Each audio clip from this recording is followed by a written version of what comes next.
and a half that really shows that talented leadership can make or break when you're talking about this venture-backed startup actually coming to fruition, right? If you've got issues on the leadership side, if you've got drama on the leadership side, it's going to end up taking away from the mission of the company and from the quality of the product, and can even start to sow doubt in some of your investors, right? Is that something that we can really see these VC leaders talk about, as well as the strength of leadership in some of these startups, and whether that's rocky or not helps kind of depend on their confidence? Well, we know that the markets themselves drove a lot of the depression, if you will, in the stock prices. Okay, I mean, everybody was down last year, and some of them are down to the point where their ability to remain public is in question, because if your shares sell for under $1 long enough, NASDAQ and ultimately the New York Stock Exchange, wherever your seat is, will pull it and they'll delist you, or force you over to what are called the pink sheets. And so you've got some of those that are facing that. Embark, we've mentioned on this show before, already did a 1-for-20 stock exchange so that it could retain its ability to trade on the NASDAQ. So there's possibly more of that coming, but the VCs they say that there's if there is a bunch of money laying around, it's not easy to go get it and say, oh, well, I'm just going to get a fat payday because this company, call it Too Simple, has twice as much money on its balance sheet as its book value is. It's not that simple. Basically, what Harpy Singh says is that eventually these companies can't raise any more money because there's no public confidence in their ability to recover or to have a business. And so, the idea of liquidation doesn't really make sense. But could you go pluck the talents that's there? I mean, when Too Simple did 350 layoffs, late last year, right before Christmas, about a quarter of their staff, what they kept was 80% R&D people. I would argue those people are, in play at other, for other companies. We'll wait and see what happens there, and we're certainly not making any predictions about what may happen, but rather, I think that's something that is appealing. These really smart people that we've seen 150,000 layoffs across tech, but people that have real skills and real talent are always in demand, no matter where it is. And Alan, of course, as you mentioned earlier, money being tight and borrowing getting expensive with the shifting macroeconomic environment. It's kind of a strange question because this is such an innovative field. Do you see this as potentially hindering or stopping some companies from being innovative and maybe trying to just play it a little bit safe instead of really kind of push the limit here? It's interesting. One of the comments that I got, again, back to Sam Abadai from Embark, he said, everybody realized that, belt tightening had to happen. Amazing amounts of it happened. He said what really shocked him was that a lot of the innovation didn't go away, that they managed to stay on mission. And, one of the things that Mark Norman and Harpy Singh would say is that, focus is everything. If they can stay focused and not get distracted, and, then they have a greater chance of succeeding. So we'll see what happens with some of these companies. It is interesting to note, though, on the autonomous side, I want to switch over real quick here to California. We've written in the past about how much of a laggard that state is in terms of allowing autonomous testing and basically, driver out trucks on their roads. So many of these startup companies, are based in California, but they've moved their operations elsewhere because California isn't a friendly environment to work in. We saw just this week, it sort of dribbled out. It was something that was announced right the last business day of the year, that California is now going to hold a workshop on January 27th to start talking about what should regulations look like, what's needed to get them back in the game for autonomous testing. So the folks at Kodiak kind of brought this to my attention, and I think they feel Monica Darwish, who's the senior counsel there, she said, when you have a workshop, it is not an official kickoff of anything, but usually you'll see regulations in 12 to 18 months. So California could get back in this game, which they've lagged in. We wrote about this, I think, back in September and in Truck Tech, and why are they such a laggard? So now you're starting to see some movement there. All right, Alan, well, it's going to be an interesting environment to continue to watch out for sure. Thank you so much for joining us. Truck Tech newsletter subscribers can go to freightwaves.com/truck-tech. Any idea how many subscribers we're up to now? I haven't looked. We hadn't quite hit 12,000. I haven't looked in a couple of weeks. Just a quick pitch, though, that if you haven't had a chance to watch the second episode of Truck Tech on FreightWaves TV, that is available out there on all of the platforms that we have. That was an interview with Rebecca Brewster from the American Transportation Research Institute, and we kind of did a deep dive into their study on electrification and the demand it's going to put on the grid. So. Awesome, Alan. We're looking forward to that one and looking forward to the future episodes as well. Thanks so much for joining us this morning. Thank you, guys. Have a good weekend. Have a good weekend as well. All right, now we're going to take a quick break. We'll be right back with our next carrier update, and Matt Leffler joins us for a conversation about non-competes.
Like F3, we know what they want is a chance to show off their products, their swag, and make new partnerships that will last until our next FreightWaves event.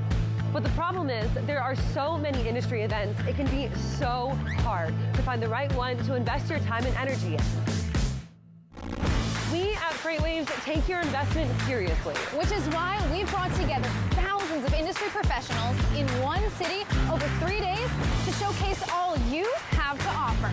Because your successful connections at an event like F3 move all of us forward. Don't believe us? Join us in June.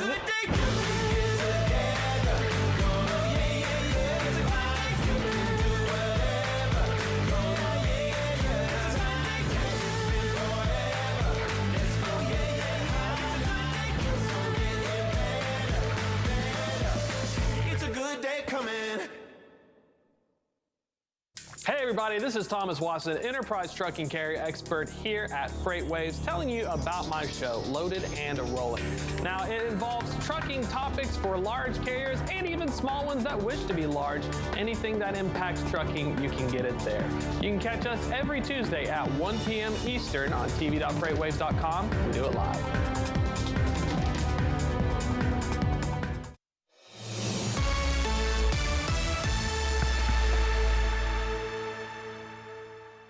Welcome back to FreightWaves Now, and in this carrier update, Donnie, going to start off talking about what's going on with the rates. I mean, seeing spot rates actually hold up maybe a little better than I anticipated for sure. I mean, they've really flattened out here this week where I thought, hey, maybe they would have started their decline as carriers come back on the road. Tony. So sometimes there's 3 or 4 or 5 days after the first of the year, and that's because drivers may stay home a little bit longer and capacity may or may not enter exactly as we think that it always will. Big companies have trouble getting their drivers out of the house because it's, they're home with their family and kids. They may say leave Wednesday, and come Wednesday they don't answer the phone. That's all, I thought I was leaving Thursday. And so there could be some issues getting capacity back into its normal patterns, which can keep it, a little bit volatile for just 4 or 5 days after the first year. Again, like you said, I would have thought that it probably would have started to fall this past week. And it's kind of held its own here. Bounced back up. We're still at 271. We've been kind of oscillating between that 265, 275 range there, where we were months ago. Yeah. So we'll see how long this holds up. We've started to see some declines. Now, of course, these are the initial forecast for dry van and reefer contracted rates, but we see here reefer very rapidly after the Christmas holiday started to cut back down. Dry van is flattened out. We expect to see this to cut back down, and we'll see where they go as we get these contracts and get the data moved in to see where these rates are headed. Yeah, because you don't really have a lot of contracts come into play in the fourth quarter, and you really don't in December, right? The first quarter is where you see a lot of those contracts that were negotiated throughout the fourth quarter, where you saw rates decline and at these lower levels, they'll start to be implemented here in the first quarter. And that's what we're waiting to see, is when new contracts are starting to be implemented, where are those rates getting priced at? Because if you were to pull this contract rate out, really all the way back to the beginning of the pandemic, you kind of see how they move in stair steps. And because their contracts are on that, whether it's quarterly, every 6 months, every year, so I mean, you're seeing it, they move in these stair step fashions. And we've seen them come down, but it's not been a substantial drop off that maybe you would have thought you'd see given how far spot rates have fallen. Yeah, and also since we're past the Christmas holiday, New Year's holiday, we may see where shippers look at their contracted rates. They take a look at what's going on in the spot market, and they may skip the contracted rates, trying to take advantage of that discount in the spot market as well, which in return could pull spot market rates up a little bit. But like I say, the difference between there is about 60, 70 cents a mile. Yeah, because you're factoring in contract rate line haul rate is $271, all in spot rates $271. So that fuel surcharge is the difference, and that's going to be. So they could jump ship, and if this does happen and you're a carrier, you need to stay in contact with your shippers. Yep. If you start to lose your volumes, you need to either try to renegotiate, talk to them, say, look, we can give you a discount for right now, and stay in contact, because you do not want this freight being ran by anybody else. Yeah, because once it's taken away, it's really hard to get it back. But this is also a time where you've got to provide those good service levels, because they'll do exactly that. And if they do give it back, it's because prices have gone up, and you may want to go elsewhere anyways at that point. Exactly. Well, Donnie, thank you so much for this update. We'll be sure to check in with you again a little later. Right now, hand it back over to Kaylee and Anthony. You guys, thank you for that update. We're going to welcome in our next live guest, and we've got Matt Leffler, the armchair attorney, joining us to talk about one of our favorite topics, the subject of non-competes. Matt, thank you for being here. Thank you so much for having me. The only way that evil triumphs is when good people do nothing. And now is the time for people to make comments on the FTC's proposed rule to ban non-competition agreements. And evil happens when people stop talking about it. So we've got to continually bring this to the forefront, right? I think that everybody knows, like, I'm super passionate about this non-compete just discussion that's going on. You're super passionate about it, and really across the industry, there's been some really good discourse going on for the last kind of 2 years or so about the evil of non-competes. That's really what it is. Let's talk about the rule making. The FTC has proposed this rule to federally ban non-competes. What would go into actually making it happen? Oh, this is absolutely fascinating. 30 million Americans, 1 in 5 workers, are subject to a non-competition agreement. The FTC's proposed ban will affect every single non-compete in virtually every single case, except for maybe the sale of a business. It will also rescind every existing non-compete that a company has, and the company is forced to notify every current and former employee that the non-competition agreement is now void. It's gone. And this is going to cause up to $300 billion of additional earnings for workers. So this is very, very interesting. In only 4 days of being a proposed rule, over 2,000 comments have been filed. And we talk about it a lot on supply chain. But this is every American. Doctors, nurses, anesthesiologists, salespeople, brokers, everybody gets impacted by non-competes, because every company that uses them is really a bad company. And they have to have these things to make people not quit. It's fascinating. It's amazing to watch this thing progress. And Matthew, can you also talk about some of the potential, I think, innovations that could be pushed forward that have been really kind of stifled or really kind of stopped because they aren't able to get the right people in place and really aren't able to really hone talents as they should be because maybe they're getting held up and not utilized in their current position? Non-competes are used to starve your competitors for good talent, but more importantly, it stops you from making a business. All across this country, men and women want to start their own companies, and they can't because they're bound by a non-competition agreement. So the innovation we are likely to see is hard to anticipate. When you have the ability for 30 million Americans, if they want to make their own businesses, this is fascinating. This is important, and I think we are going to be at a very great time in history to watch so many Americans from the right and from the left say, wouldn't it be great if I could start my own business and not be sued by my former company? It's incredible. And we are excited to see what happens over the next 56 days of public comment.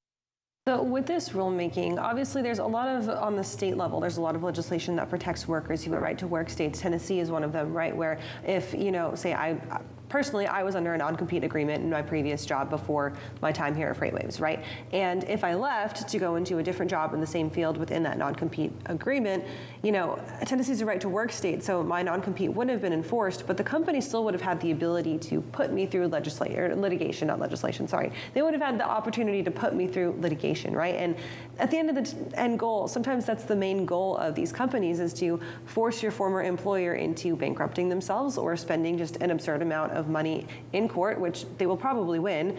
Is that going to be the case with this type of FTC rulemaking? Would that still open up the path for companies to litigate against their former employees, even knowing that it wouldn't hold up? Or would it just completely ban non-competes from being enforced and even created in the first place?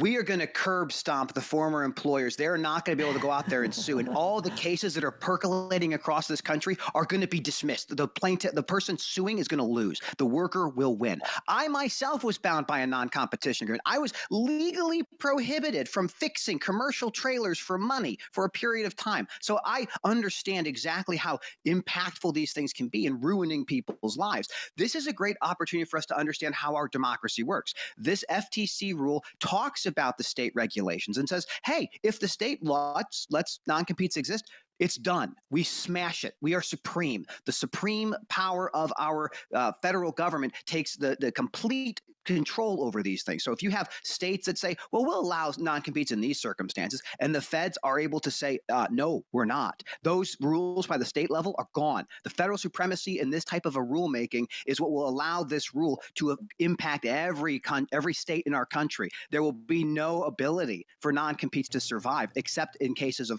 sale of a business, and if the proposed rule gets changed to allow certain senior level executives to still be bound by non-competes. But as it sits right now, unless you have 25% ownership of a business, you're probably not going to be able to be bound in by a non-competition agreement. And again, the 30% of these things are for workers making under $13 an hour. So this is absurd that these things are in place anyway. So I am so excited to watch these comments continue to flow through, and people can read about how someone lost their house, lost their car because they couldn't get a job in the field they've been practicing for so many years. This should make Americans angry that they even exist. But the fact the feds have come in and said, we're going to try and stop it, we should all be celebrating that.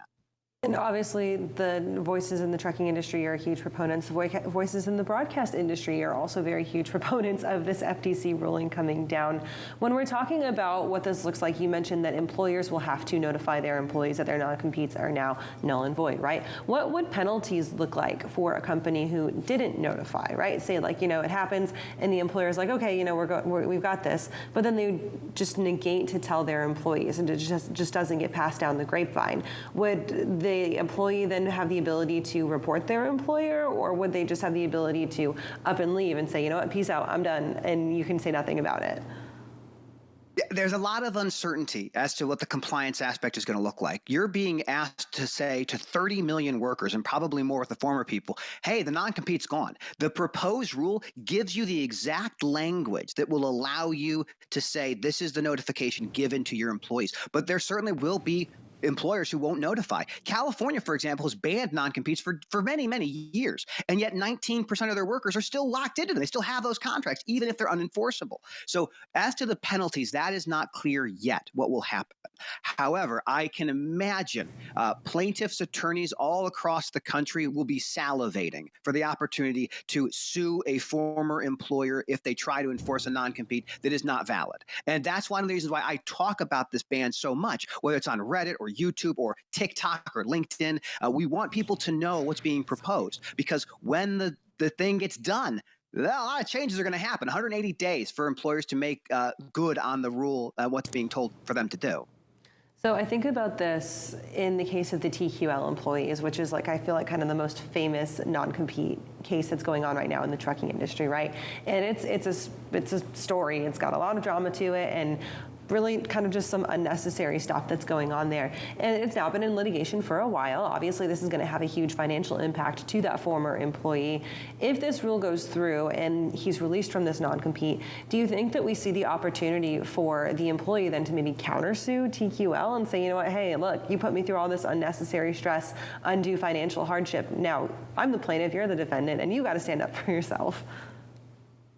Yeah, that's a great question. Now, what I would talk about, and this is going to get kind of legally nuanced, usually these contracts have a thing called a fee shifting provision, and says if you win the lawsuit, you get your fees paid. So if you're being sued by TQL, and I'm sorry that that's happening to you because TQL is a horrible company, that's why they're in the situation they are. Every single person has signed a non-compete. What will happen is you will get your fees paid for in certain circumstances if you are a prevailing party. In a contract like TQL, typically they only allow fee shifting if they win. So if they lose, they don't have to pay your legal fees. Now, will there be a separate cause of action, like maybe a collective action or a class action lawsuit against these employers? Possibly. I think you could see class action certification for people trying to invalidate these things and seek damages. That would bankrupt a lot of companies. And I think companies like TQL probably won't be able to survive in a new world where these non-competes are gone. I think they require these things to be competitive. And once they're gone, they have no ability to execute on the customer of getting them a good result for moving freight safely on time and undamaged. And Matthew, when we look at this, if it goes through, would there still be any kind of potential power that some private companies will have? For example, maybe your non-compete is tied to stock options or bonuses and things like that. Would someone that maybe have left now opt out of some of those company earnings that they have accrued over their time working there? Probably not. Now, my belief in that is because when you're doing a law that bans a portion of the contract usually has some form of savings where it makes the contract still enforceable, and it kind of takes out the illegal piece. So possibly they would still get those bonuses. I would say for all your viewers right now, after the rule is done, when it's finalized, there will be a time when other interests and other companies will sue to stop it. They will enjoin the rule. And that would go to the district court, then the circuit court, and maybe up to the Supreme Court. So even if this rule comes out, it could be stopped the minute it comes into effect. This is why it's so important for people to understand there's other ways to stop non-competition agreements. You can still go after your state regulators, and you can still look at congressional action that could outright ban the non-compete outside of the FTC. So this is important for people to know. It might be the case that the rule gets finalized and it's done, and someone seeks to enjoin it and sues, and that could likely happen in this case. Matthew, thank you so much for joining us this morning. This is definitely a huge case going on right now, and I am with you hoping that this does go through and does get finalized. We'll be sure to follow up with you as this develops. Thank you so much. Everyone, please comment on the proposed rule. You have to do this. This is your democracy. Act like it. Thank you so much. Thank you so much, Matthew. Right now, we're going to go back over to the wall because we have Kaylee Nix with the next weather update. Nothing quite like the call to action from Matt Leffler there. All right, we're going to move into the central parts of the Appalachian region where we're watching some light snow showers move on through behind that cold front that pushed through yesterday. Cold front brought some really strong storms across the southeast, including some tornadoes, which unfortunately have caused 7 fatalities across the central parts of Alabama and Mississippi as of this morning. But let's check it out in Sonar Critical Events, where behind that cold front, we've got much colder air filtering on in and some lingering moisture across the area, leading to some light snow showers and some light mixed precipitation going on. Really, the light snow falling is going to be through central Kentucky and southern Indiana, down right along that I-24 corridor moving into the Nashville area. Overall impacts to your roadways are going to be pretty minimal here, but we could be seeing possibly some light snow flurries, maybe some mixed precipitation of some sleet, possibly a freezing raindrop or two mixed in there. Same thing as you move up in through West Virginia and in through the mountains of Tennessee. We do have a winter storm warning in place for the Great Smoky Mountains National Park going up in towards the Knoxville area and those mountains there. I-40 headed through from Newport, Tennessee in through Asheville. It will be a little bit dicey here today and into tonight as some of that rain will come down freezing. Those road temperatures are expected to drop below freezing tonight and ice over. So travel conditions through there tonight could be a little bit dangerous. Same thing moving up into the West Virginia area. We've got winter weather advisories in place from Charleston down through the central parts of West Virginia and into that West Virginia border here. Overall snowfall accumulations are going to be light, maybe about a dusting to an inch in some places. But again, the threat will be for some of that those wet roadways to see the drop in temperature and then ice over tonight, possibly creating some dangerous driving conditions in the overnight and into tomorrow morning. Basically, if you are out moving anything this evening through those mountain passes of southern Appalachia, just be careful, take your time, and keep an eye out for those slick spots on the roads. We're going to go ahead and take a quick break. We'll be right back with more FreightWaves Now in just a few minutes.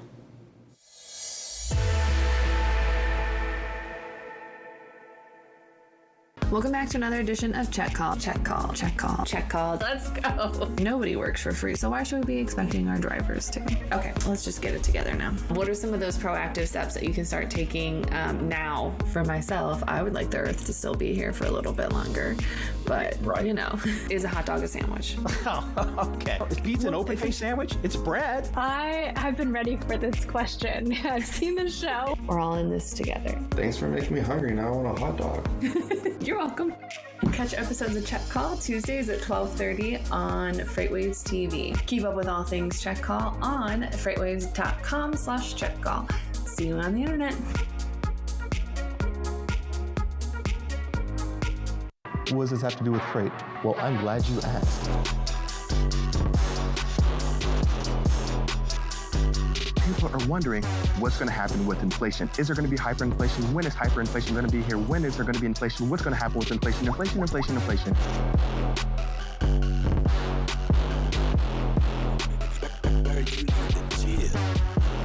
This is the sexiest topic within the economy right now.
Welcome back to FreightWaves Now. Anthony, yesterday we had our first virtual event of 2023, and it was a pretty good one. It was, and of course, I'm a little bit biased here, but I think we had some great fireside chats, of course. But if you missed any of it, or you want to watch some of the segments again, you can do that and go to tv.freightwaves.com, watch all of it on demand. Absolutely, and then while you're over there, hop on over to live.freightwaves.com and get registered for our next set of virtual events. Coming up in just about a month and a half, we will have the Global Supply Chain Week Extravaganza. 5 days here full of freight information, every topic from ocean to air to trucking to rail, you name it, we've got it. Make sure that you tune in. It's still free. That's right, and these are amazing networking opportunities. I've met a lot of great people through LinkedIn and got added on to a lot of folks just through this event, and so I'm excited for this. Even though you don't use social media? Even though I don't really use social media, because this is only going to make more friends for me to meet at the next in-person event. Absolutely, so head on over to live.freightwaves.com and get registered for those. We will see you guys at Global Supply Chain Week for the next virtual event. Right now, we're going to toss it over to a look at the last 24 hours on freight with our FreightWaves Market Update.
to an event like F3, we know what they want is a chance to show off their products, their swag, and make new partnerships that will last until our next FreightWaves event. But the problem is there are so many industry events, it can be so hard to find the right one to invest your time and energy in. We at FreightWaves take your investment seriously. Which is why we've brought together thousands of industry professionals in one city over 3 days to showcase all you have to offer. Because your successful connections at an event like F3 move all of us forward. Don't believe us? Join us in June.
And welcome back to FreightWaves Now on this Friday morning. It's time for our second check of your top stories this morning on FreightWaves.com.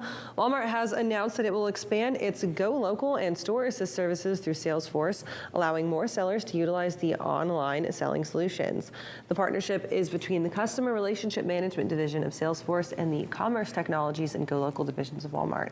Two firms will provide omni-channel sales service, multi-channel fulfillment, local delivery management, and other features to create an end-to-end shopping experience. Walmart says its current store assist system lets the company fulfill over 830 million orders in 4,700 stores across the country. GXO Logistics hosted its first Investor Day since becoming a publicly traded company in August of 2021. The company outlined some big goals. Leaders said that they expect revenue to grow by 8 to 12% annually through 2027, leaving total revenue around $17 billion by then. For 2022 results, GXO expects $9 billion in revenue and net income between $189 and $199 million. For the upcoming year, the company projects 6 to 8% of organic revenue growth. These projections have investors excited, with GXO stock rising 6.5% yesterday. Freight costs fell year over year in December for the first time in over 2 years, according to a new report from Cass Information Systems. The freight index report showed total expenditures were down 4.3% year over year and down 5.5% from November. The shipments component of the index recorded a 3.9% year over year decline, meaning actual transportation rates were likely 0.4% lower during the months. The report cited lower contract rates as the main reason for the index declining, but the data also includes other modes like LTL, rail, and parcel. The air cargo industry ended 2022 on a weak note and expects that weakness to continue until mid-2023. Logistics companies are hoping demand on retail inventory clearance bottoms out by summer, but they are also concerned about a possible recession or more unexpected geopolitical issues. Overall, air cargo shipment volumes were down 8% in December year over year, and demand was down 13% below the pre-COVID period. This was the 10th consecutive month that air freight saw a drop in volumes. And Congress has reintroduced a bill that would exempt underage drivers from moving containers to and from marine terminals.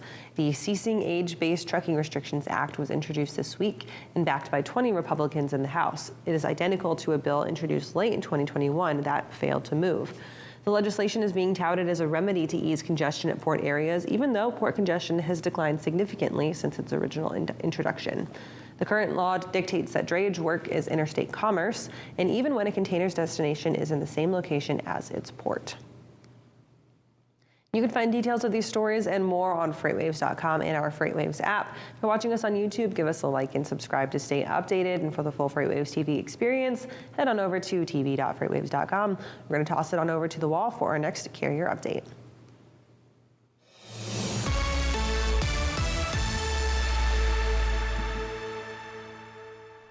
Welcome into this carrier update. Donnie, going to start here looking at the overall market, looking at volumes and rejections. Seeing volumes, they bounced back. They've moved a little lower since the bounce back, but rejections have been on this downward movement since really right at Christmas. So right here, the blue line, these are our volumes. Headed down slightly, still above 10,000. I suspect they'll continue to probably trickle down. Really, I believe we're going to have more volumes at the beginning of February, beginning of January, if you count it really as of right here, past than we will at the end of January. And again, we'll probably have more volumes at the beginning of February. It's going to be tight on February, whether we have even or maybe even a little bit more, but February is a tough month for freight as well. So we expect volumes to decline over the next few months. Rejection rates, these mega carriers, they're on full auto accept. So expect these to continue to go down. Reefer's going to see a little bit of a bump for Valentine's Day. Some flowers coming in. Probably coming in through. We're going to have flowers move in different areas all over the country, but it's going to really help the LTL business as well. But we're going to see a little bit of a bump in February, but that's the only kind of ahead. Obviously we have eventually Easter and Mother's Day, but. It's going to be a tough road for the next few months. Reefer typically maybe starts to turn around a little bit in February. We'll start to see some produce come in as well from South America. And then March, you'll have some things from Central America start moving up crossing the border through Mexico. But for dry van, it's going to be pretty rough here until we get to really the spring stuff, your lawn furniture, your lawn mowers, patio furniture is what I would say. Start moving for March, April, and May. Yeah, and what I've seen, and this is just personal, right? I went shopping, I guess, a couple weeks ago, and you already started to see that stuff in the store because these retailers, they ordered it and got it in maybe sooner than they expected, just given that, as we just heard, that congestion's basically gone. So they were able to move it, and they don't have space in warehouses, so it's getting moved to the store maybe earlier, which could be a bump in some of these volumes as things moving earlier because there's just no reason It's the next season. So they're getting ahead. Whoever gets it out first might sell the most. I've gone through some of our mega stores here around, I'm not going to say any names, here throughout Chattanooga, and I have seen a lot of containers that are just sitting out in their parking lot. That's an issue with warehousing or have it stored, throw it in a container, store it out in the parking lot, and then take it in as they need it. So they're really still trying to push these higher inventories. And so I believe it adds on to, if it's already here, if it's in containers, they're having to put it in parking lots, they're probably not going to be ordering much to bring across the pond here over the next few months. Absolutely.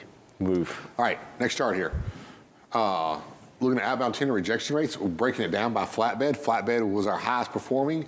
It has dropped down to 14.90%. So still in decent shape, but I do expect this to continue to drop down probably until the springtime when flatbed really starts to pick back up. Dry van is actually down to 4.3, so it's about to, pretty soon here, it will drop back below 4%. And reefer is 6.25% here in red. And it's kind of flattened out here over the last couple of days, but it probably will also continue to drop till about mid-February. Yeah, I mean, definitely tough. Looking at these two in comparison to where they would historically be, it makes it look very difficult, especially if you are exposed to the spot market. Obviously, less freight flowing through to the spot market. That's been because carrier compliance is so high. And then, I mean, obviously rates are still holding up, but you see these rejection rates so low.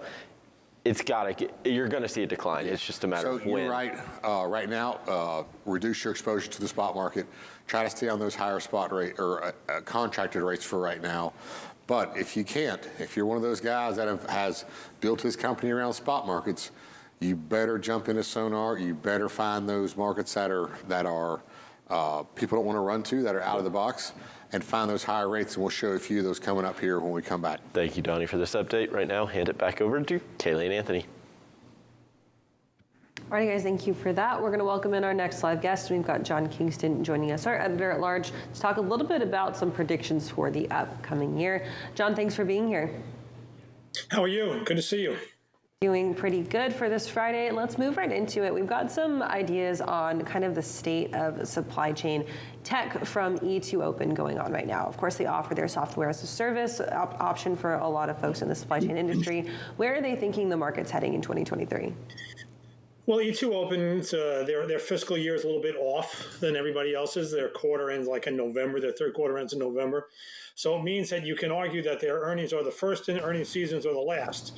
But the reality is that they came out with their earnings in the first week of, actually, I guess it came out, did it come out Monday? Yeah, came out Monday, wrote about it on Tuesday. So they're ahead of the quarterly earnings of everybody else with its fiscal year that ends 12/31. But it also kind of gives you a preview. So they came out with pretty good earnings, but their prediction for the first quarter was softer. Now that doesn't necessarily mean that freight is only a little bit softer. Freight could be way down.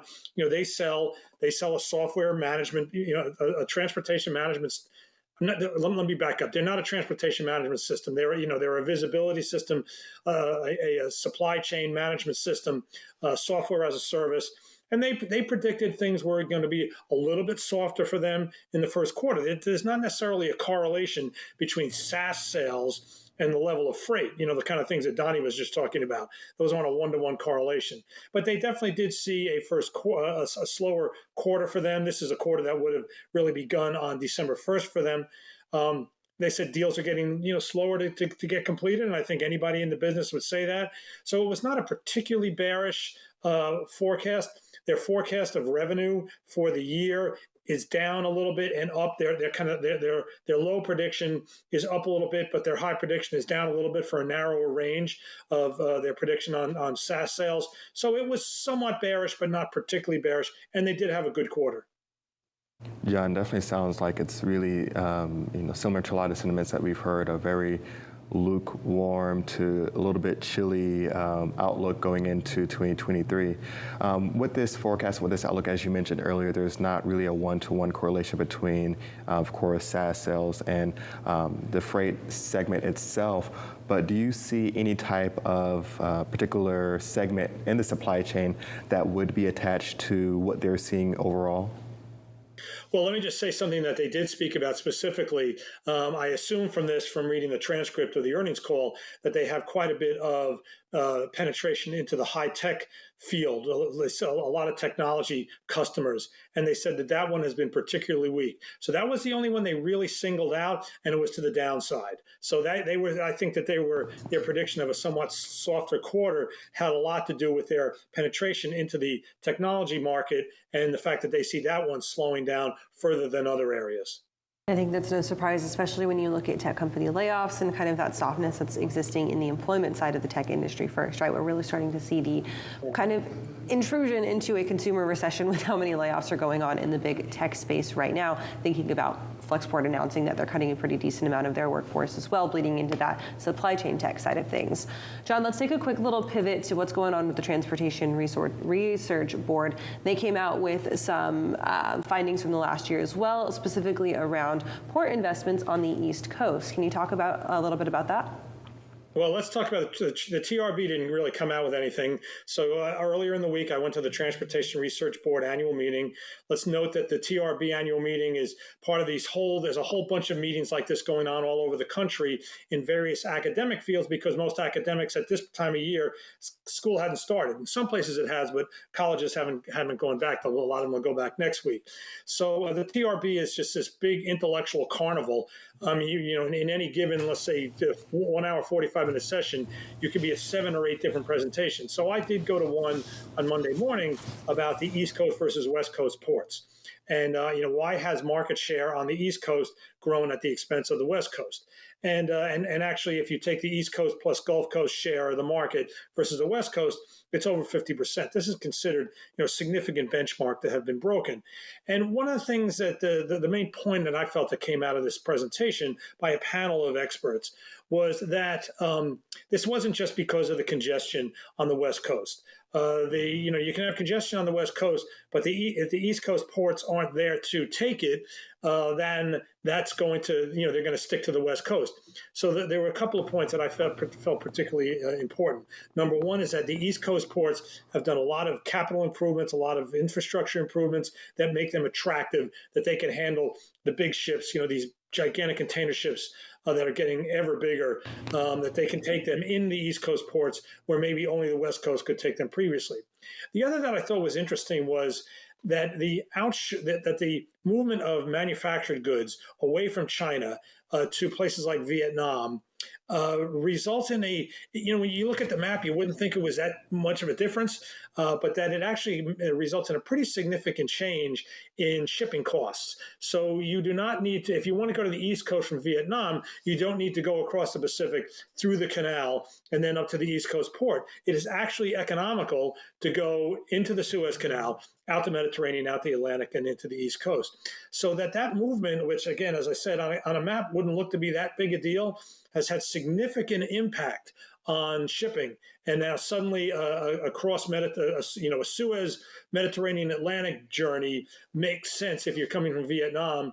And the other thing is, of course, the East Coast continues to be the population center. 65% of the nation's population lives east of the Mississippi. So if you can get there and then get your merchandise to a warehouse in, let's say, Allentown, or the Jersey Turnpike or somewhere, that matters.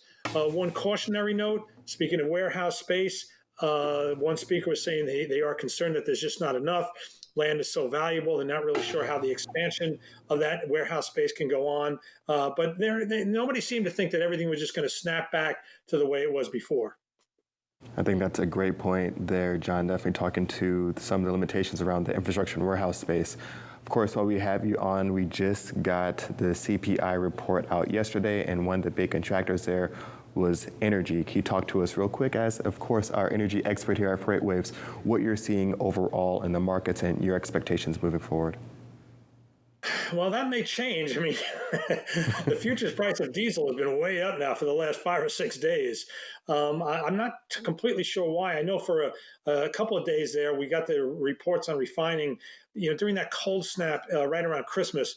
Refinery rates absolutely plummeted, and they haven't snapped back. And I think that's tightened the market. You certainly, we've talked before about that diesel being so dependent upon the weather because diesel is a distillate like heating oil. So if you had a cold winter, that would put pressure on heating oil and by extension diesel. You haven't had that. You've had a very warm January, particularly in the Northeast, which is the heating oil consumption area. You've had a very warm January in Europe. So I'm not really sure what's driving this. The last couple of days, diesel has been clearly outperforming the crude market. I think the big question remains, how much is China demand going to go up as they come out? Are they going to really come out full blast, or is it going to be kind of step by step? So we've had a significant decline in diesel prices. I was looking at the DTS.USA data series and Sonar earlier today. It's still pointing downward. I just don't know how much more it's got to fall given what's happened in futures prices the last few days. Another great point, of course, with how China will react and really impact the markets. John, if people want to hear more from you, of course, they can check out Drilling Deep. What time are those shows airing? Drilling Deep's dropping at 2:30 today. My guest is P. Sean Garney of Scope Leaders Consulting. He's going to talk about his outlook for 2023. Awesome. John, thanks so much for joining us this morning, and we're looking forward to that episode later on today. Thanks. Right now, we're going to go back to the wall because we have Kaylee Nix with the next weather update. Right, Anthony, thank you for that. Earlier, we talked about that pretty strong line of storms that marched across the southeast yesterday. On leaving behind some pretty devastating impacts for some folks across central and southern Alabama.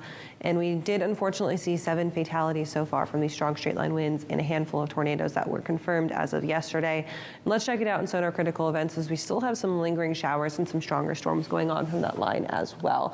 Most of the heaviest rain has pushed off of the southeastern coast right now, but across the southern parts of the Florida peninsula, we are looking at some heavy rainfall as well as possibly some severe storms going on right now.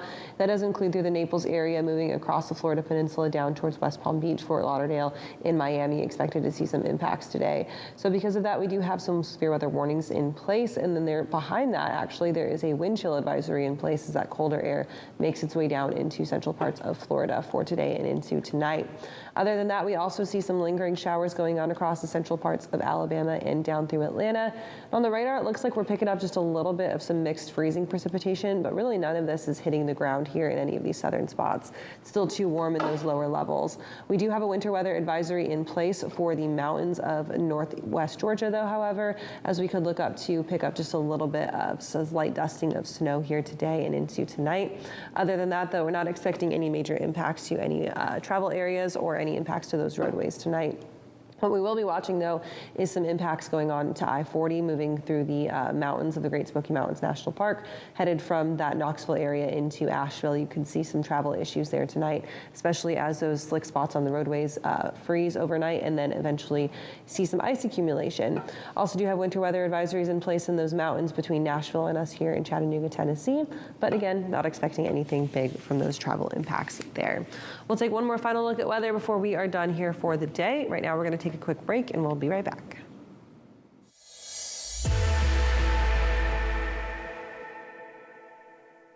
The 2023 Freight Tech 25 list is filled with meaningful innovators from across the industry who are helping shape what the future of supply chain will look like.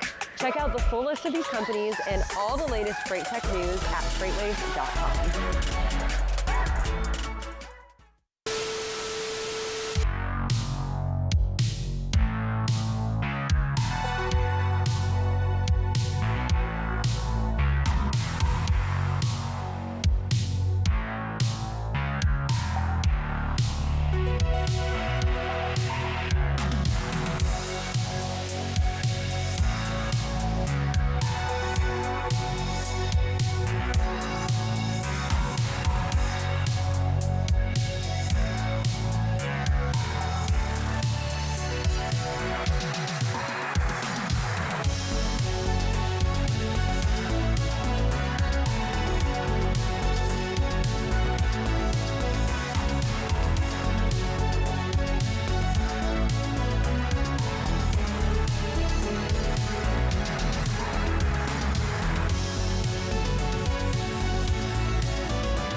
What does this have to do with freight? Well, I'm glad you asked. People are wondering what's going to happen with inflation. Is there going to be hyperinflation? When is hyperinflation going to be here? When is there going to be inflation? What's going to happen with inflation? Inflation, inflation, inflation.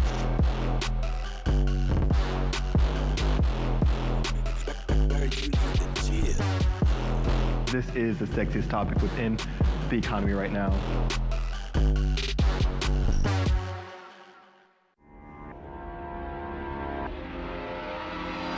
Welcome to Drilling Deep. I'm your host, John Kingston.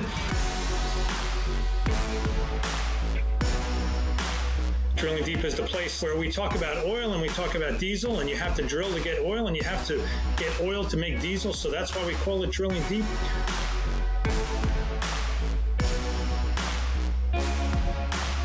Drilling Deep drops every Friday on FreightWaves TV and all available podcast platforms. Welcome back to FreightWaves Now. It is Friday, which means that it is time to check in with our lead economist, Anthony Smith, for this week's edition of Economy Lately.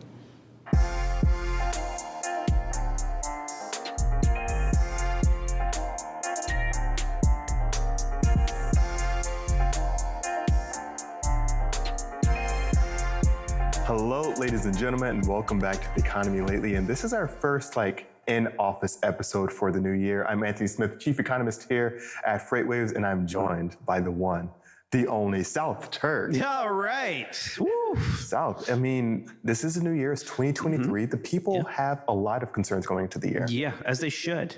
I mean, that's what we got from our last episode when we got to talk on the walking break. There was some optimism out there, but really some pessimism around, of course, the government, the man, maybe not really caring about us, and really our own personal finances. Yeah, exactly. Well, if this show's taught me anything, is that optimistic people are idiots. So, wait, is that a shot at what? Anyways, we have to talk about the new trends going into the year, or maybe those that are going into the year. So without further ado, let's talk about the data that we've had released so far this year. So far this year, we got updates around construction spending, bumped up ever so slightly. I'm not going to spend too much time on this or any time on this at all. We're going to talk about more of the construction and housing situation once the housing starts data gets updated, because we'll have a lot more then, and this data set's a little bit dated anyway. But we did get updates around manufacturing, keeping things upstream with the ISM PMI showing that there has been contraction for a second consecutive month for the overall PMI. The PMI now reads at 48.4 percentage points, with the new orders component also contracting for another month at 45.2, and those backlogs of orders now at 41.4. So this is all kind of interesting, because what we saw with manufacturing happening was that there's just slow, consistent buildup throughout much of last year. Then we started seeing some stagnation, then now some decline and some contraction.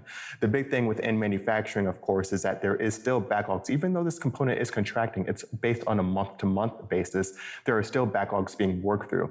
And fewer new orders coming in means that there is, of course, some slowing down going on upstream. A lot of business owners, companies, manufacturers are slowing down on those new orders or investment into capital expenditures. Some could be waiting on to see, hey, what's going to happen, since there is a widespread expectation of recession within the economy. And there are still those that are maybe holding off because interest rates are maybe creeping up a little bit more, and they pulled forward a lot of orders already going into the end of last year. So we're definitely seeing some slowing down happening right now for manufacturing.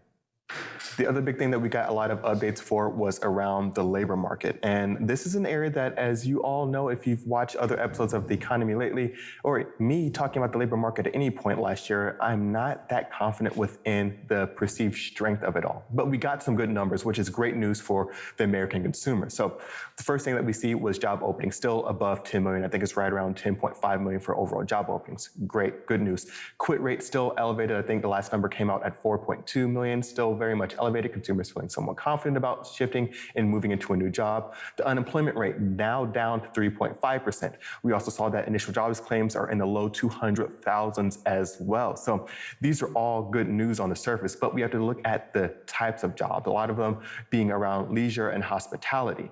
The other big thing is that when we look at things like the initial jobs claims and labor market trends, these can all shift suddenly and fast. And this means that there can be a rapid change within the labor situation. And the big reason that I've been really concerned about the labor market is because consumers are not that financially stable. When we look at credit card utilization, we saw that there was a pretty significant ramp up in overall credit utilization going into the new year. I'm not saying that these are new year numbers, but a lot of this data is lagged, unlike the amazing Sonar, which is near real time. So yeah, real time. Like we have data that shows as of yesterday, but when we're looking at these macro trends, they're also pertinent as well. But we're looking at credit card utilization, that one.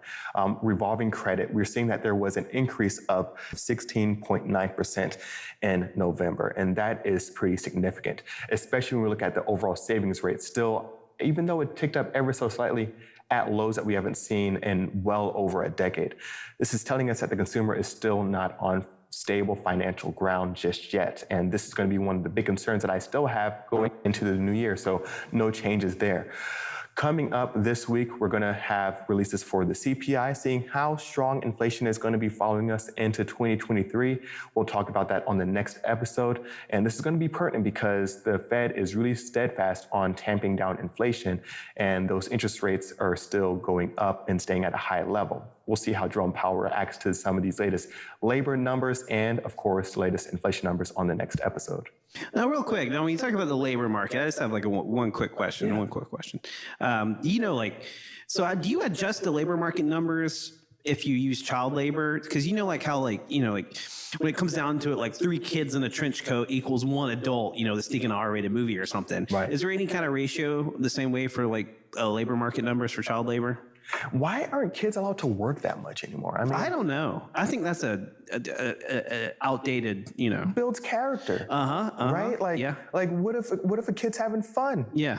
But really, I did have a bit of a thesis in college around, hey, maybe we shouldn't be so critical on kids working because it's a better alternative than what they would have been doing in the first place. And it gets really kind of into this dark hole of like, hey, back in the old days, we had kids working in factories in the US, and now we're pointing fingers at other countries that are doing it to try to get ahead in their own industrial ways, but we did it as well. It's just a whole big thing, but kids should be allowed to be kids. Yeah, because they need to get this like idealistic idea of like life just out of their head as quick as possible, go right to the workforce. That's all there is. You work, then you die. Just, you know, things would improve if we don't believe otherwise. Never believe otherwise. And I think the government would probably be in a better position if they showed us how to pay taxes in school and educated people on that, even though a lot of taxation I think is a bit much. Why do we have to pay property tax? Like, hey, if I buy a house and this is my land and I pay it off, why do I have to pay a property tax? And then you could take it away if I don't pay it? What's up with that? I don't know. I haven't paid any taxes since the Civil War.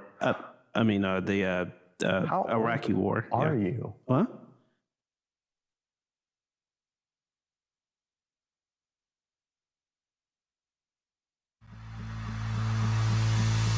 When guests come to an event like F3, we know what they want is a chance to show off their products, their swag, and make new partnerships that will last until our next FreightWaves event.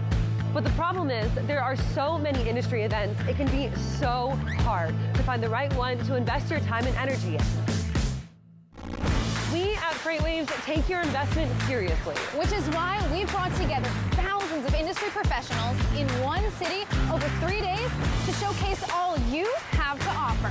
Because your successful connections at an event like F3 move all of us forward. Don't believe us? Join us in June.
What does this have to do with freight?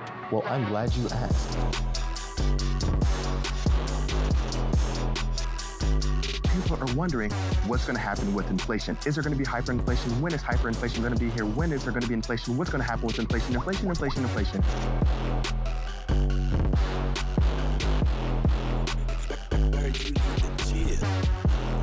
This is the sexiest topic within the economy right now.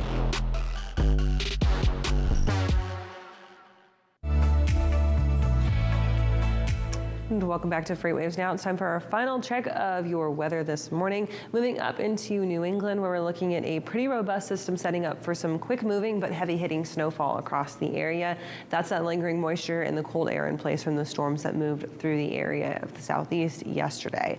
Let's check it out in Sonar Critical Events. You can still see on the radar, we've got some pretty heavy snow showers moving through upstate New York into Vermont and into New Hampshire today. And with that, we do have some rain lingering across the New York and out towards Rhode Island areas, but mostly in-state and upstate New York and along those Great Lakes areas.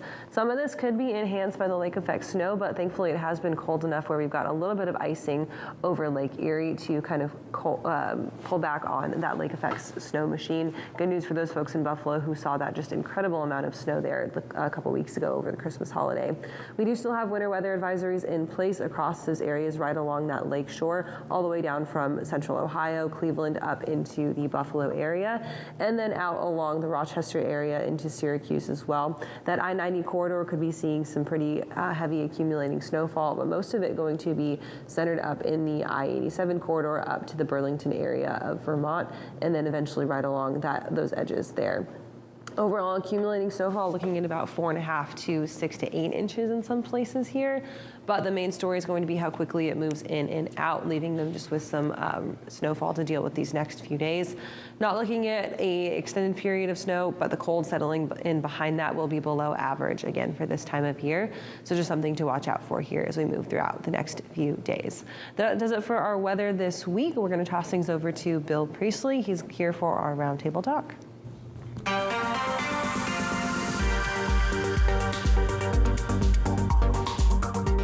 And welcome into the round table. And of course, we've been talking about a down economic time at this point in the year, and perhaps forecast to be perhaps a down economic time for the next few months. Who knows how long? Prognosticators disagree on when the rebound is going to happen. But with that, job security becomes a point in the conversation. How do you keep your job in a down economy? And we've got two people here that can talk about that within the freight industry. We've got Marilyn Serber, who joins us from 10th Street, and also founder and president of CS Recruiting, Charlie Safro, joins us here as well. Ladies, thanks so much for joining us. Marilyn, let me start off with you. Obviously, there's not a lot of technically job security in trucking for drivers, but how would you advise drivers in terms of what they're seeing with this economic downturn? How do they stay in a seat? Yeah, thank you for having me, and thanks for hosting this roundtable. It's certainly relevant. I think for drivers, if you're in an economic downturn, right, companies are definitely going to be looking at their fleet to say, do we have the best drivers available right now in our fleet? And so if you're a driver, I think you're always, obviously you're worried about safety and you're worried about operations and your performance, but I think you need to take extra care to make sure you are doing everything as asked, that you are picking up and delivering on time, damage-free, safe, you're taking your trainings, you're engaging. And I think it's always important to keep lines of communication open as a driver with your fleet manager, driver manager, or your driver services person, and just be having those conversations and let them know that you're engaged and you're interested in if there's anything you can do to help. Sometimes there's things that happen, in downturns where people can be repurposed, and move to different roles. And if you're open to that, I think keeping those lines of communication open and letting your employer know that you're flexible and willing to do what it takes to help the company get through the economic downturn, I think that goes a long way. And drivers should definitely be paying attention to that and having those conversations with their fleet. Charlie, Amazon had, of course, the announcement recently that we're going to lay off 17,000 individuals. Most of that announcement was talking about people in middle management, not necessarily those workers on the ground floor or even up in the C-suite, for instance. As you look at that particular level here in the freight industry, how are those people, what are you saying perhaps to that person maybe who just now takes a job in the industry? How do they keep it? Yeah, it's a weird industry market right now, that is for sure. We saw a lot of changes happening in December. So one of the trends that we have seen at this level is performance-based. So while we can't prevent layoffs, we can't control the economy, it's just obvious to think that these employers are reacting in fear. They don't know what's coming up. So this is how they're cutting budgets. This is how they're protecting themselves. But what candidates can do is be honest, be open with their managers and leaders. Talk about what you really can do and what you really can produce. We saw a lot of candidates that were let go in the last quarter of the year that were particularly in individual sales positions. So what that tells us is that these companies are looking for revenue. They're hiring revenue generators, and they have very high expectations. So whether or not those expectations are in line with what someone is actually able to do. It's just about being honest and upfront. I also love what Marilyn said about really understanding the opportunities within your company. I think a lot of companies now are just really starting to think about the talent they have internally, this retention tactic of giving people new challenges, moving them to different departments, exposing them to different functions. So having those conversations, speaking up, that's my best advice for that level right now.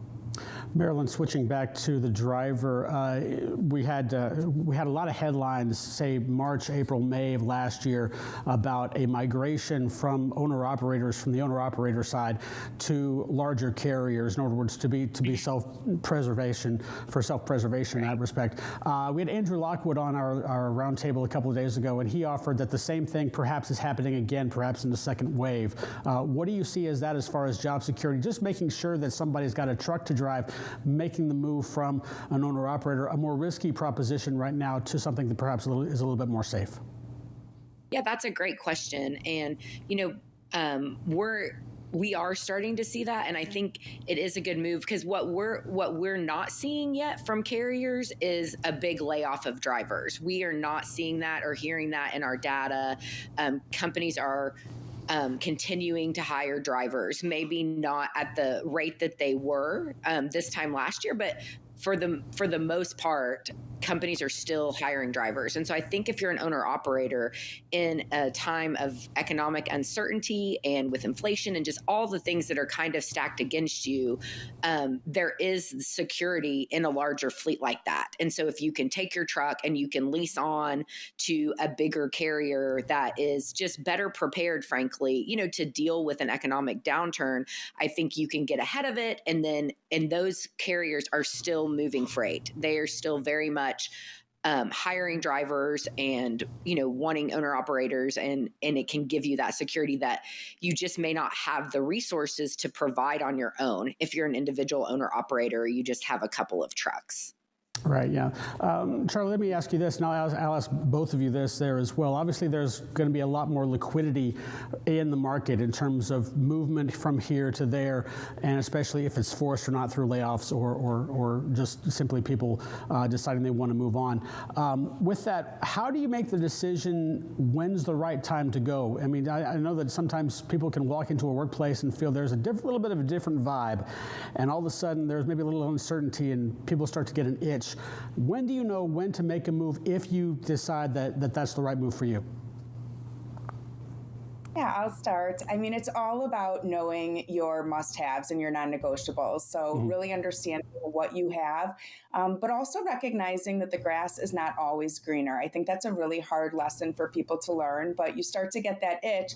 And again, it goes back to just hoping that your leadership team is transparent. They give you a chance to share your voice, to have these honest conversations. But at the end of the day, it's all about production right now. Yeah, Marilyn, same question. When do you make that move if you feel like that's the right move for you? Yeah, I think I agree with what Charlie said. And I feel like for drivers specifically, the grass is definitely not greener. If there is an economic downturn and miles are down a little bit, that is going to be consistent across the board from a fleet standpoint. And so I would say, don't give up your tenure and what you have in the fleet that you're working for, if you thinking that you're going to go to another fleet and it's going to be different, because all fleets are feeling kind of the same things right now. It's not specific to one mode or one trailer type or any of those things. And so I think what Charlie said is like, what are the non-negotiables for you? What is the most important thing? And at the end of the day, is the company you're working for still the great company that you love, and they care and they're doing all the right things? It's just an economic downturn. Take that into consideration, right? These are the times that we're in. It's not the fleet not giving you miles, or some of the things that, you might think is happening. I think, again, back to communication, have those conversations and see, what are the forecasts for your specific company. And so you can have all the information to make the best decision that you can.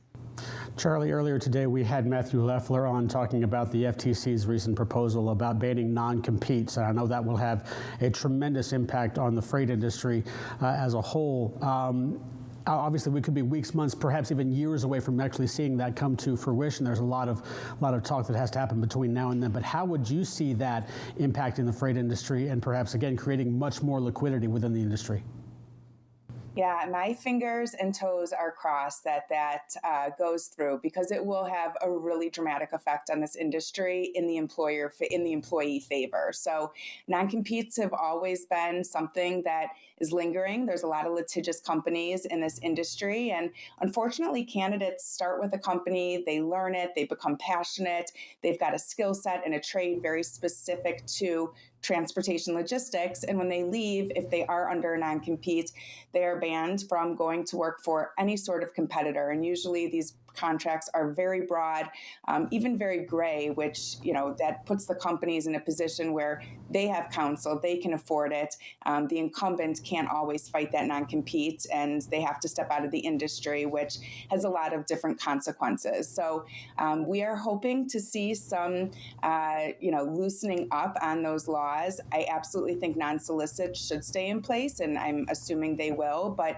what it's going to do to this talent market is it's going to put a lot more valuable talent out there. It's going to give employees with experience an opportunity to really practice their trade, to move up the ladder, to be exposed to different things in the industry that they maybe cannot do because of that employment agreement. So time will tell on this one.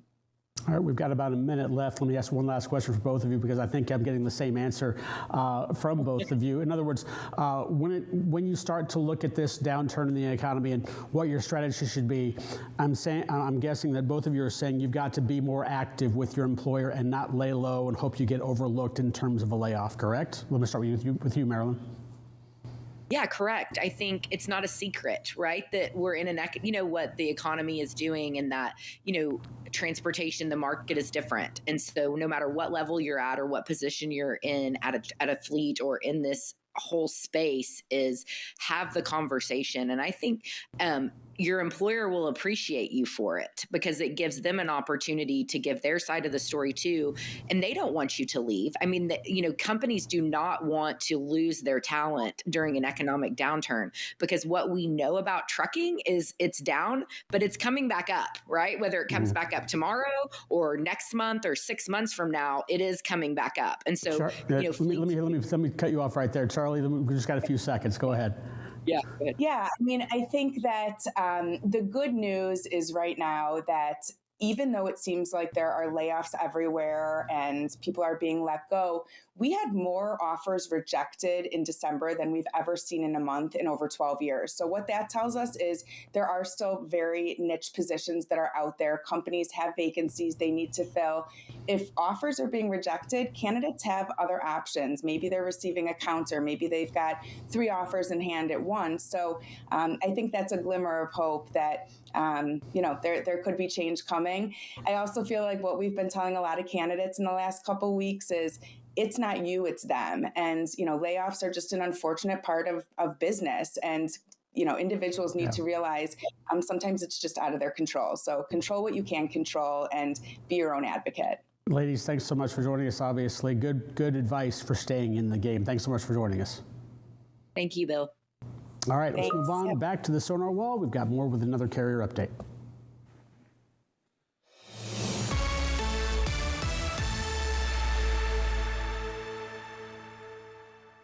Welcome into our final carrier update of the week. Donnie, our lanes of the day, going to start here in the Midwest. Obviously, Chicago's been one of those markets that rates out of the market have been relatively strong, and here's a prime example of that. Yeah, and Detroit, if you look at some of the numbers on Detroit, it's looked relatively strong as well. So looking at drive and run here from Chicago over to Detroit, 281 miles. So not a long run, but a decent run. One of these runs where maybe you could run all the way out and then run all the way back. Yep. Leave early in the morning and get back pretty late in the evening. But still, average rate, $4.11. It's a very strong rate, even though it is shorter miles. Like I say, it's very hard to find some lanes over $3 a mile, more or less over $4 a mile. Yep. But carriers getting as high as $4.56, and some as low as $3.85. So Volatility's it's about pretty even on this lane. We got a confidence score over 3, so you might be able to push this up depending on how close to the pickup you pick it up. You could get well over $4 a mile. Yep. Let's hit the little double arrows here and swap the chart here. Going Detroit back to Chicago. Not as strong, but still it's a 284. So, running 411 out, 284 back, you're still over 350 a mile. Yeah, and I mean, this is kind of what you would expect, right? I mean, even though Detroit has been one of a market that's picked up during 2022 and held it really in the first few weeks of 2023, you would anticipate this going back into Chicago to be less than leaving Chicago. Sure, because Chicago strengthens, you might see Detroit, but you can see this rate here was dropping through December. Yep. All the way to near Christmas. And then the last couple of weeks, you see it's been on the rise here. So still, it's a very good lane if you're out of the Chicago area. Don't want to run too far from home. Like I say, this could have you home just about every night. It's a long run, it's a tough run, but very doable. All right, let's turn this reefer on, go to the next chart here, and see if we can get these rates pushed up here. Philadelphia, head up to Buffalo, New York. Now, this is still, it's about a 376-mile run, so you may not be able to make it all the way home on the way back. Yeah. But we look at these rates here, and we look at the rate from, been picking up since mid-November, now up to $5.20 a mile. That's crazy. Now, there's a lot that goes on in this, and there's a lot of reasons why. Number one, there can be a lot of weather that moves into Buffalo. Yeah. The lake effect snow and the surrounding areas, which could affect some travel. Also, you're going to cross through some higher elevations to get there. And simply in the Northeast, you could hit snow as well. So there's going to be a lot of people that really don't want to run this lane. That and factor in high fuel prices. Yeah. So you're using more fuel and the fuel's costing more money. Yes. Now, there are a lot of people that live in the Northeast that know how to drive in these conditions, and they're going to be the ones that are successful in these lanes can run it. Real fast here, Tony. Let's hit the double arrows and see what it is going back. Buffalo back to Philadelphia, 565. So here you're going to average about 540 a mile. This is a good run for almost 400 miles. Awesome stuff. Thank you, Donnie, for the updates this week. Right now, hand it over to Kaylee Nix with the last look at the headlines.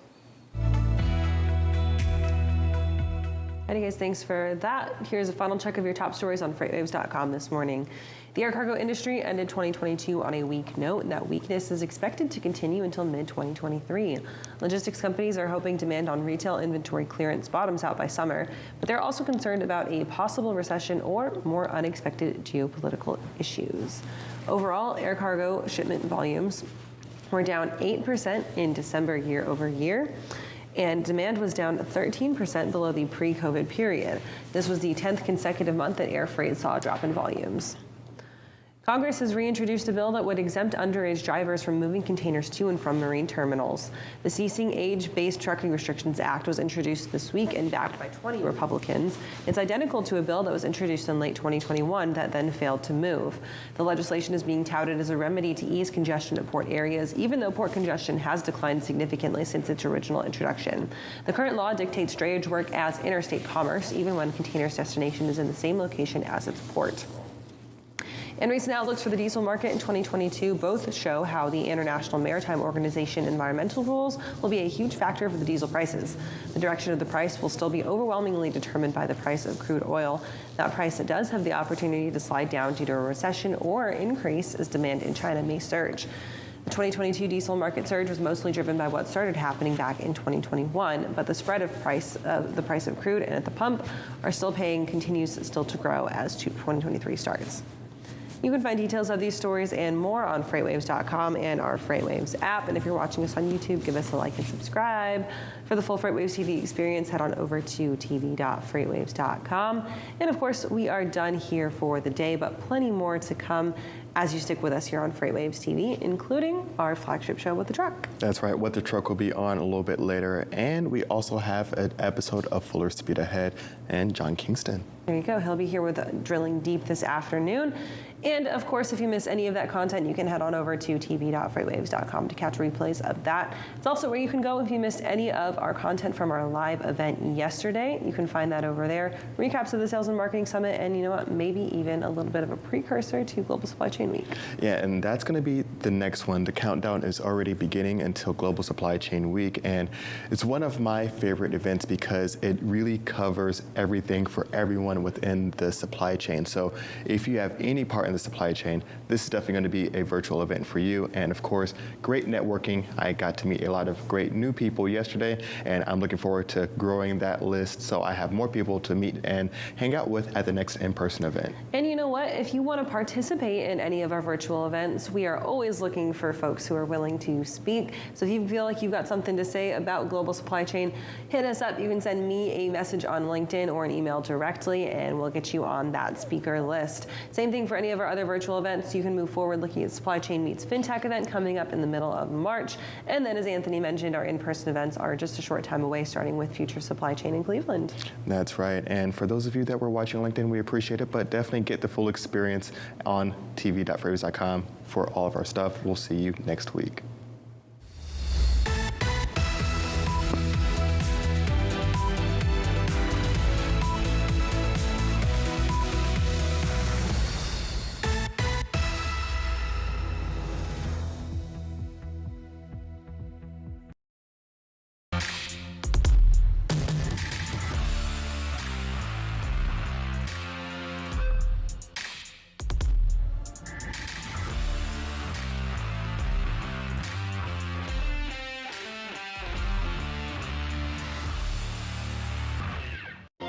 FreightWaves is the #1 source for transportation and logistics news.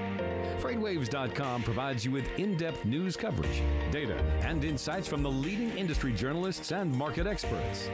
On FreightWaves.com, you can also watch the only streaming TV network dedicated to freight. FreightWaves TV provides you with coverage you won't find anywhere else. However you like your news delivered, check us out online or on the FreightWaves app.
Welcome back to another edition of Check Call. Check Call. Check Call. Check Call. Let's go. Nobody works for free, so why should we be expecting our drivers to?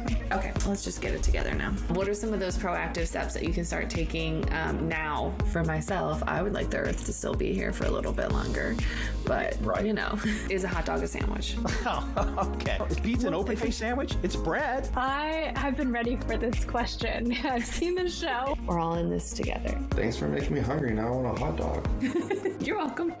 Catch episodes of Check Call Tuesdays at 12:30 on FreightWaves TV. Keep up with all things Check Call on freightwaves.com/checkcall. See you on the internet.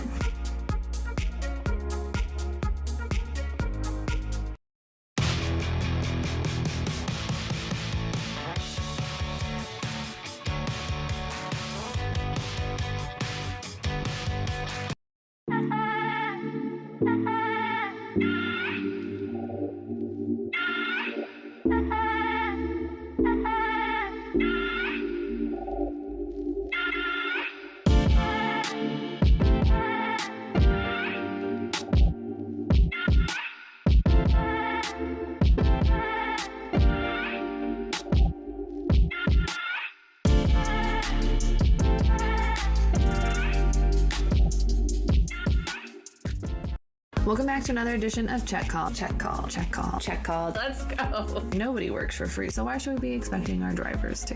Okay, let's just get it together now. What are some of those proactive steps that you can start taking now? For myself, I would like the Earth to still be here for a little bit longer, but you know, is a hot dog a sandwich? Oh, okay. Is pizza an open-faced sandwich? It's bread. I have been ready for this question. I've seen the show. We're all in this together. Thanks for making me hungry. Now I want a hot dog. You're welcome.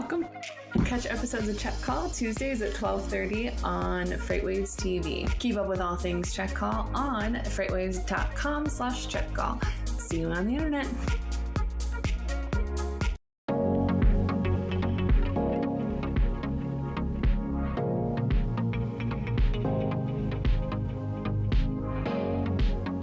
Welcome into our discussion today with XPO.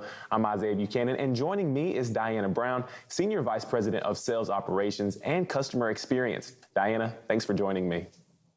Thanks so much for having me today, Isaiah. I'm pleased to be here.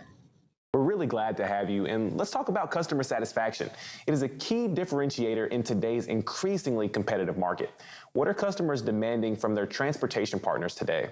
Interestingly, customer expectations are very similar. The baseline expectations are deliver my shipment on time, deliver it damage-free, provide a fair price, and make sure you provide an invoice that I can easily pay, right? So the expectations are the same, but where you start to see some variability is with customer size. So smaller customers that ship out of one or two of our service centers, they're really looking to develop those relationships with our customer service representatives, with our drivers, in person and picking up the phone to talk to each other.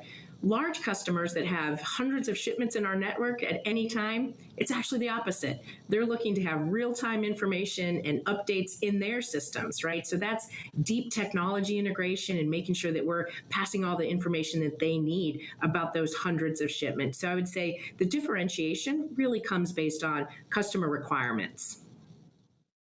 And how can XPO meet the expectations of their customers? Yeah, again, I would say it starts with the foundation is in our service centers, right? So we've got 1,000 customer service representatives in our about 300 service centers because they're closest to the freight. From there, we look at the customer life cycle. So when you sign on with XPO, we start with customer onboarding.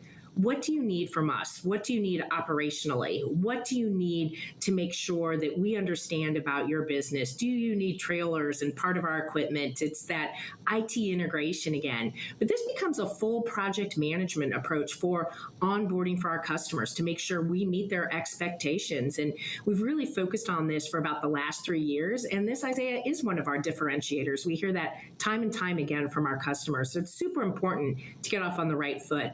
And then from there, it's all about, again, understanding the customer's needs. So we have a few customer teams here that act as extensions of the customer's transportation teams themselves. So think about a large consumer packaged goods company that needs to have returns managed. We do that work for them.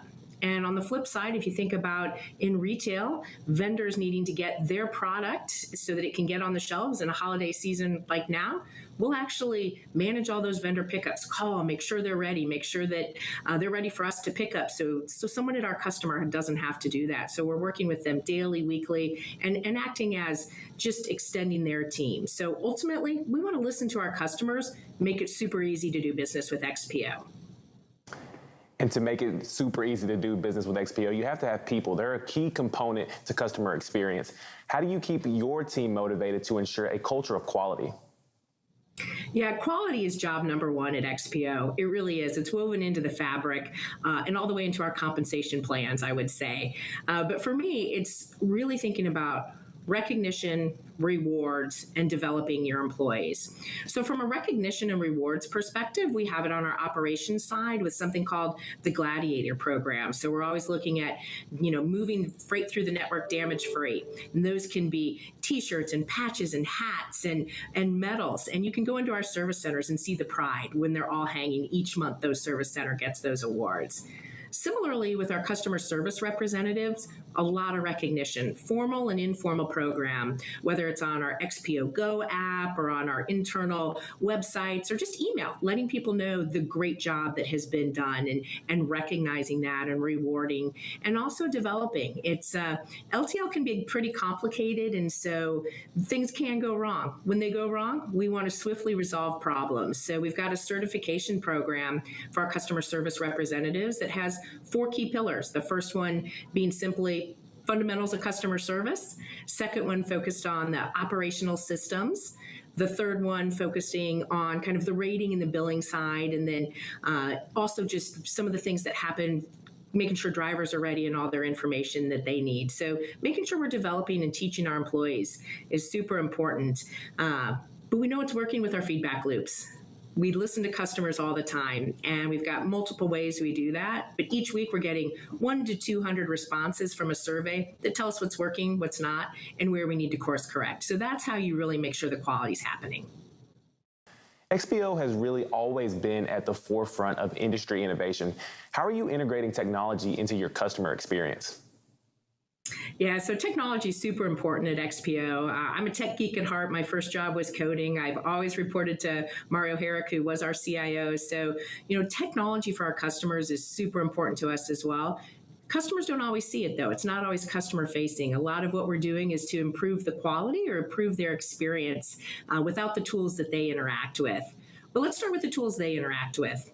Our website, we're continuing to upgrade, add capabilities, make sure we have real-time information. So shipment visibility is super easy, right? And how do we get that in front of customers just in the way they want to consume it? So that's, one of the things we're working on, continuing to upgrade our website, even adding things like paying invoices, payment portals, those kinds of things, making it more consumer-like, frankly.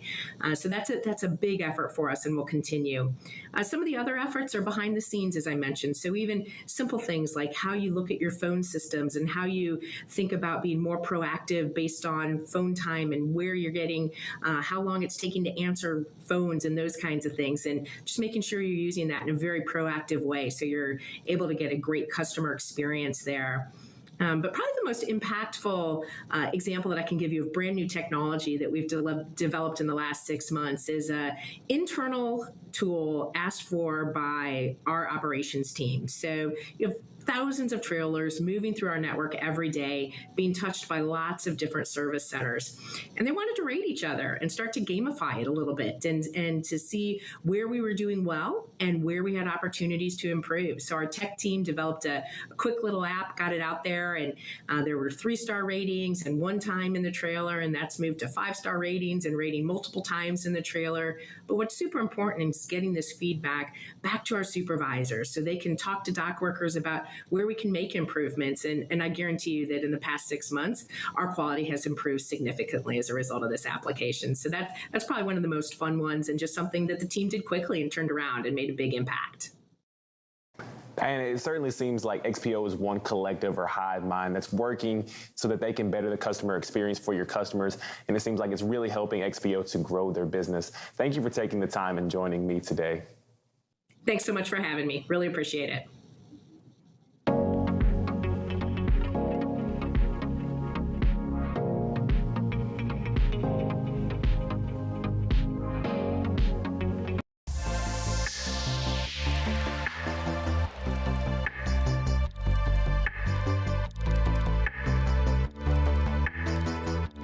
Welcome into this technology update presented by DHL Supply Chain. I'm Isaiah Buchanan, and I'm joined by Stefan Shablinski, the Vice President of Go Green, and Ted Vallon, the Senior Director of Asset Management. Gentlemen, how are you doing? Doing well, thank you. It seems DHL Supply Chain is really focused on investing in and developing a variety of new technologies. I've seen your recent announcements about autonomous forklifts, Locust Robotics, and autonomous trucks. And you're here today to talk about electric vehicles. So what are you doing with that technology, and what are your plans? Stefan, I'll let you start things off. Yes, thanks. That's a great question. So electric vehicles are a key technology for us to reach our carbon reduction targets. The targets, as it relates to our own fleet, is to make sure that at least 30% of our own fleet will be electric trucks or another alternative to fossil fuel diesel trucks. So that's an important technology for us. And for us, it's important to understand how to deploy this new technology in the future, which is why we started a pilot earlier this year. So why did you choose this pilot program? How is this going to help with the timeline of your electric vehicles? Sure, I can take that one. As Stefan mentioned, we're shooting for at least 30% of our fleet to be near zero carbon emission by 2030. That's part of a larger DHL goal over an even longer span of time. We started a pilot with one electric truck that one of our suppliers provided for us to use in one of our operations as a starting point. Once we proved that it would work in our operations, we wanted to take on a larger pilot. So we are in process of putting 12 to 13 electric trucks in operation in about 6 or 7 of our sites across the country in a number of different terrains and climates and types of transportation operations to really test that out and to learn a lot of the things that make EVs a little bit more complicated than the diesel trucks. And we expect to take those learnings and then leverage it for a continued rollout toward that overall 30% target that we have. Stefan, what would you say is the motivation for the pilot project? Yeah, that's a great question. For us, we believe that it's really important to be one of the early adopters, to learn as much as we can, to be able to bring this technology to scale in the future. We understand now that it's quite a challenge to deploy electric vehicles, but we believe that it requires a lot of learning and also changing processes, upskilling people in our organization to figure out how to deploy electric vehicles in the future, almost like a standard way of doing business in the future. So where are you with that timeline? Are you still lining up EV OEMs and evaluating technologies? Do you have any pilot projects right now? Yes, we are. We're making a lot of progress. We started earlier this year in earnest, first selecting the actual OEMs that we wanted to work with, evaluating our site operating profiles to figure out where EVs could be a fit based on the mileage range and a number of other factors. You have to evaluate charge time available and some other things like that, payload constraints. There are also some considerations around available incentives that help bring the cost down. So we've made all those evaluations. We've also selected some providers to assist us with implementing the charging infrastructure. So that was another round of activity to identify those providers we wanted to work with. And then they went out and performed site surveys to determine the specific infrastructure requirements. And so now we're at the point of kicking off the construction related to the installation of that infrastructure, at the same time finalizing plans to actually take delivery of the electric trucks. There also are work streams around preparing to train drivers, because driving an electric truck is different than driving a diesel truck. So a lot of simultaneous things going on, and we're really tapping into a cross-functional team within DHL, across operations, our Go Green team, our facilities team, and others, as well as tapping into an external network of providers to help accelerate the pilot and really bring other learnings to the table. You bring up a good point. Most of the technologies you are commercializing are used within warehouses and distribution centers. Electric trucks will be used on the roads. What added challenges does that bring? Yeah, to Ted's point, I think for us it's really important to figure out the differences between electric trucks and diesel trucks, and there are a lot of differences. I mean, no one thinks about fueling infrastructure for diesel trucks. All of this is available. I mean, this market has had decades to build an infrastructure that is built for diesel trucks, and almost none of this is available for electric trucks. As Ted alluded to, the charging infrastructure we have to build ourselves at our facilities. So there's, at this point in time, no public charging infrastructure for big trucks available that we can make use of. But also when it comes to service and servicing electric trucks, I guess all the service stations available in the country are able to service diesel trucks, but only very few are able to service electric trucks. So all of this infrastructure needs to be built. And that's why when we talk about suppliers, we're actually not talking about suppliers, but partners. We need to have a lot of partners on board to jointly build this infrastructure. And one of the efforts that we have started earlier this year is build this ecosystem of many different OEMs and partners to work together to not only provide the truck, because the truck is not the only element to bring electrification to life. It's the charging infrastructure, it's the service infrastructure, it's the training capabilities to train our drivers, because the driver has a huge impact on the range of an electric truck, because the electric truck is able to regenerate electricity and feed this back to the battery. Depending on the capability of the driver, you can squeeze out another 20% of the range of that battery. So these are all very important elements that we need to piece together. So the purpose of this pilot for us is not to bring out another 10 or 15 electric vehicles and be happy with that. But the purpose of this pilot is really for us to learn how to bring it to scale in the future, to change processes, to build a playbook so that people in finance, in our fleet management, and our operations really understand how to deploy electric trucks almost like as a standard concept in the future, as opposed to being something very special for us. How are customers going to benefit from this Go Green project? Sure, they can benefit directly because they are effectively outsourcing their supply chains to us. And transportation, conventional generates carbon. And so part of their goals to reduce carbon come through the services that we're providing. So by DHL taking the initiative to take on these pilots and to, work to convert our fleet, really helps them in their overall carbon goals as well as part of their overall supply chain. And DHL is really taking a position, to be forward and open to taking on new technology. There are a lot of uncertainties and some risks that we understand we're taking on by moving forward in this pilot, not just waiting for others to take it on, but being a part of that sort of leading edge in this area. So I think that's part of what we bring to the table as well, is that learning curve and ability and willingness to take that on in the market. Or what do you think the timeline is with this infrastructure for the electric charging stations for truck? How long do you think it's going to take us to be where we are sufficient in that area? I think there's going to be a lot of evolution to take place, and because we wanted to get going on it, we are installing charging stations at our actual operating facilities.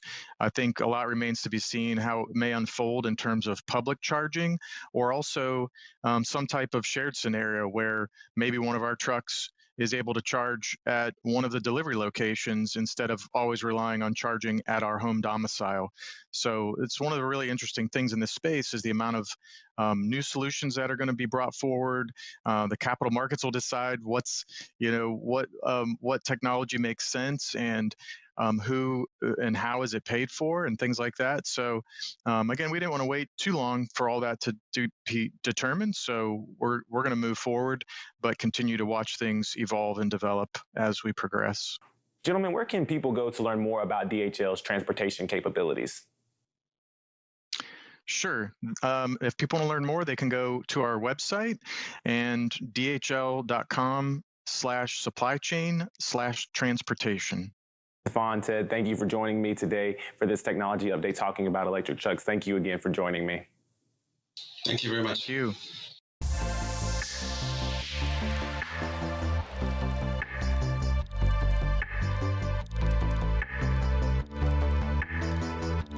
Welcome back to another edition of Check Call. Check Call. Check Call. Check Call. Let's go. Nobody works for free, so why should we be expecting our drivers to?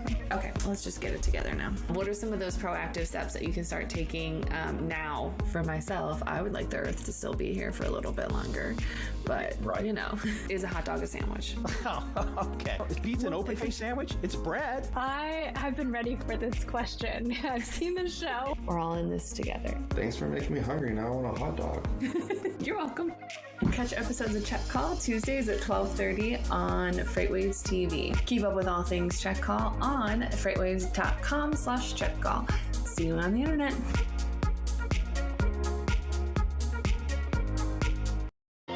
FreightWaves is the #1 source for transportation and logistics news. FreightWaves.com provides you with in-depth news coverage, data, and insights from the leading industry journalists and market experts. On FreightWaves.com, you can also watch the only streaming TV network dedicated to freight. FreightWaves TV provides you with coverage you won't find anywhere else. However you like your news delivered, check us out online or on the FreightWaves app.